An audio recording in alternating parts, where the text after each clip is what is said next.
এই রান্নাটা হয়ে গেলেই সবাইকে ডেকে খেতে বসিয়ে দেবা বৌমা। আচ্ছা মা, ঠিক আছে। মা, ও মা, এই বাঞ্চতটা এখানে কেন এসছে? তুই কার কথা বলছিস?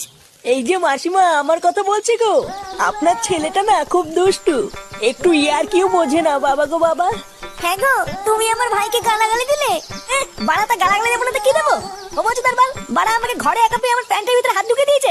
মা গো মা, জামাই বাবু তুমি অত রেগে যাচ্ছ কেন? আমি তো তোমার শুধু একটু সাইজটা দেখছিলাম গো। সাইকেল ছিল হোম তার বাল, বাড়ি গিয়ে বাবার সাইজ দেখবি যা। কি সব উল্টো পাল্টা কথা বলছিস তুই? যা বলেছি ঠিকই বলেছি। লেওরা আজকে প্যান্টের ভিতরে হাত ঢুকে দিচ্ছে, কালকে তো বলবে হালকা করে পুঙাও মেরে দাও। এই কি হয়েছে রে? এত চেঁচামেচি কিসের? দেখুন না মেশামশাই, মা গো মা, আপনার ছেলে একটু ইয়ার কিউ বোঝে না।